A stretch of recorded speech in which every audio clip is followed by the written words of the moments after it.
London, 1910, the Chelsea district where every cobblestone breathes luxury. Look at this door. The crowd waiting outside isn't just any crowd. It's the entire political and financial elite of the British Empire. Lords, bankers, the most influential women of the era. They're willing to wait for months and pay thousands of pounds, a literal fortune at the time. Why? Because inside this house works a man who grants immortality. His name is William Orpen, and if he paints your portrait, you are officially cemented in history as a ruler of the world. Today, we follow the path of the London elite's golden boy. But be prepared, there is real drama ahead. We'll journey into Easter and hell, uncover the ultimate secret of a German spy, and face the haunting ghosts of Versailles. Most importantly, you'll discover why a void on a canvas led to a 50-year ban on his work. Look at these canvases. The silk seems to rustle in the wind, and the skin of the aristocrats glows with an inner light. Orpen didn't just paint people, he created their ideal selves. He was the king of portraits, a favorite of destiny. But do you know where it all began? Let's go back to 1891, Dublin. A young boy walks into an art school. He is only 13 years old. Imagine the scene, a classroom full of grown men, serious academic study. And among them, a child who picks up a pencil and makes a sketch that leaves the instructors breathless. This wasn't just talent, it was an anomaly. Over the next 6 years, this teenager would sweep every possible award. He was winning competitions before they even officially began. He possessed what they call an absolute eye, the ability to see right through a person down to the smallest wrinkle, to the deepest secret of their soul. By the age of 30, Orpen had it all: wealth, fame, and the recognition of the royal family. It seemed he could just sit back and enjoy the ride. Paint portraits of the rich, sip expensive wine in private clubs, and watch the sunset over the Thames. But behind this perfect facade of success was a man who felt trapped in his golden cage. When the world exploded into the First Global War in 1914, most of his fellow artists tried to hide behind the walls of their cozy studios. But Orpen, he did something that shocked everyone. He didn't just go to the front, he fought his way there, using every connection he had. He dined with the very generals he had spent years painting, all to get permission to see hell with his own eyes. Why did the most successful artist of his time decide to trade the scent of expensive oil paints for the stench of the Somme trenches? What did he hope to find there? And why would this trip to the front in 1917 mark the beginning of his end? The answer to that question will change everything you thought you knew about the price of true art. But what he saw among the white chalk and the dead bodies was only the beginning. A true scandal was waiting for him, in the form of a woman he called a spy. It only gets more interesting from here. Don't go anywhere. April 8th, 1917, Easter Sunday. In London, people were heading to church in their finest hats, and crocuses were beginning to bloom in the gardens of Chelsea. But William Orpen? On this morning, he is disembarking a ship onto the coast of France. He is a major in the British Army, with a private driver and the authority to go where others are forbidden. He expected to see military grandeur. Instead, he found a white hell. The ground at the Somme was saturated with chalk. Shell bursts turned this white dust inside out, making it seem as if the entire world had become pale, lifeless, and cold. Looking at these works, it's hard to believe they were painted by the same hand that, just a moment ago, was caressing satin and pearls with a brush. Let's close our eyes for a second and go back just 3 years. London, 1913. Orpen's studio is flooded with sunlight. No gunpowder, only the aroma of expensive tobacco and fresh flowers. Models in exquisite gowns stand frozen before him for hours, while he catches every glint of light in their hair.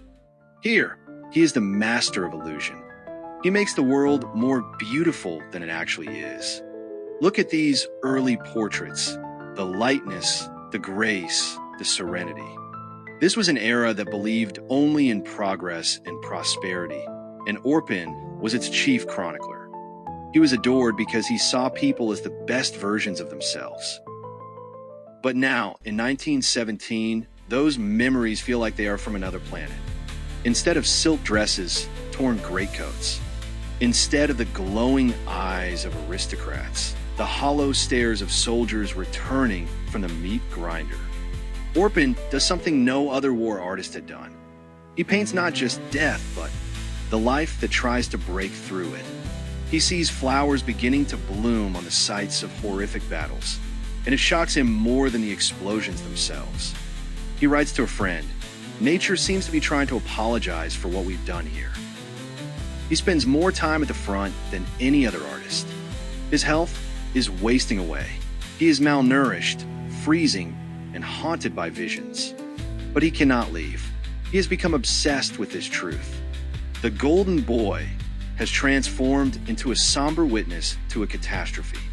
Yet, even in this state of shock, there is room for passion. A passion that almost cost him everything, from his major stripes to his very life. Because amidst the mud of the trenches, he meets a woman whose portrait would become his greatest triumph, and his heaviest curse. Who was this woman, and why did the British High Command want to court-martial Orpen at a time when the entire world was marveling at his art? We'll find out in the next part of our investigation. Tell me, how far would you go for love in the midst of war? Would you weave a dangerous lie, one that could cost you not just your rank but your life? William Orpen took that risk. In 1917, he presented a new canvas to the public. Look at it closely. It is a portrait of a woman. She wears a simple dress and a cloak, holding a pink handkerchief in her hands. Her gaze is calm, yet exhausted.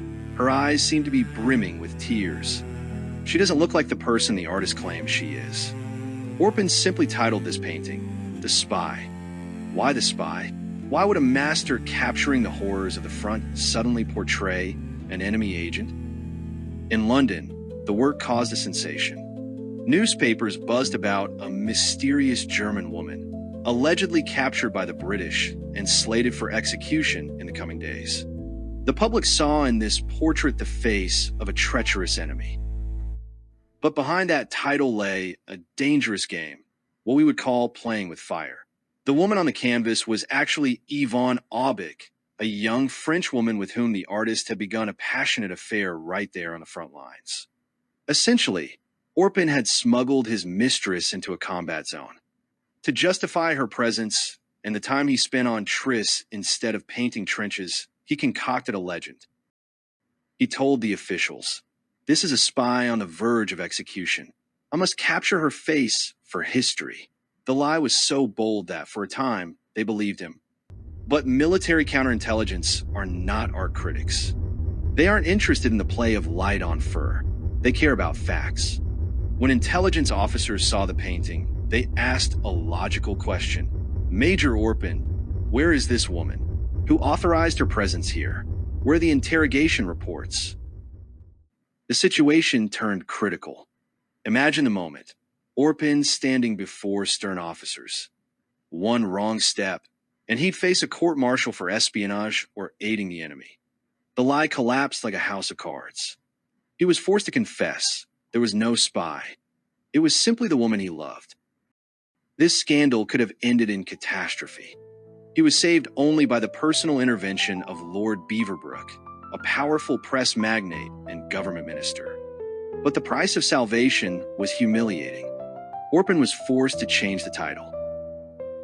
Officially, she became the refugee. But did that change the truth? For Orpen, this woman was the only ray of light in the darkness of war. Yet the shadow of this lie haunted him for the rest of his days. Yvonne would stay with him for a long time, but the peace that followed would bring the artist even greater disillusionment. The war was drawing to a close. But for William Orpen, the most terrifying challenge was still ahead. He would be invited to the Hall of Mirrors in Versailles to paint the grandeur of victory. But there, he would see only the ghosts of the same soldiers he had painted in the mud. How did one of the world's wealthiest artists become an enemy of the British elite over a single painting of Coffin? And what did he actually paint over on that canvas in a desperate attempt to save his soul? It was his final attempt to tell a truth the world didn't want to hear. 1919, the Hall of Mirrors. This isn't just a treaty signing, it's the elite celebrating their triumph. William Orpen is handed the commission of a lifetime for a staggering sum, £3,000. Today, that is over $150,000 for a single painting. They expect a hymn to the empire's greatness. But what he delivers to his patrons is a slap in the face to the entire establishment. Look at them. The most powerful leaders in the world look like insignificant little figures, lost among giant mirrors. This was Orpen's first hint. You think you're heroes? You're nothing but shadows in this room. But the real explosion was triggered by another work, a memorial to the fallen. He titled it, "To the Unknown British Soldier in France." Right now, you see only emptiness and a coffin. But do you know what Orpen actually painted there? In the original version, two figures stood by that coffin. Ghosts, half-naked, skeletal soldiers with mutilated bodies. This was the artist's scream directly into the faces of the lords. This is the real price of your piece. Not your signatures, but these tortured boys in the mud. The reaction was devastating. The museum called the painting blasphemous. The elite were furious. Yesterday's favorite was threatened with the loss of his knighthood and total social exile. And then something happens that we call censorship of the soul. Under immense pressure, the master surrenders. He takes his brush and paints over the ghosts. He removes the angels. He leaves only the void just to save his status. He won the battle for money, but he forever lost the battle for his inner peace. That day, Orpen didn't just paint over figures on a canvas. He painted over a piece of his own heart. He became wealthy again. He went back to painting lords. But behind that luster was a man afraid to fall asleep, because the ghosts he erased from the painting haunted his reality every single night. Why was this compromise of conscience fatal for him? And why, after he passed away, did the world decide to simply erase Orpen from history for 50 long years? Find out in the conclusion of our investigation. His heart stopped when he was just 52 years old. And do you know the most haunting part of this story? The moment his coffin was lowered into the earth, the British elite seemed to breathe a collective sigh of relief. The art world acted as if by an unspoken agreement. William Orpen was no more. Former colleagues who had envied his success for decades now openly mocked his style, labeling it obsolete. But the cruelest blow was yet to come. His wartime legacy, 138 priceless canvases that he had bequeathed to the nation for free, was simply buried in the archives. Canvases born of blood and agony were banished to the vaults of the Imperial War Museum. Orpen had become an inconvenient witness, someone they desperately wanted to strike from the record. For the next 50 years, his name appeared in art history textbooks only in the smallest of fonts. Half a century of absolute, haunting silence. But true art cannot be kept in the shadows forever. When these paintings were finally brought back into the light in the 1980s, the critics were left breathless. They saw more than just art. They saw a truth that the world had tried to hide. Today, William Orpen is once again recognized as one of Britain's greatest masters. We finally understand that void in his Versailles masterpiece wasn't a failure. It was his loudest scream into eternity.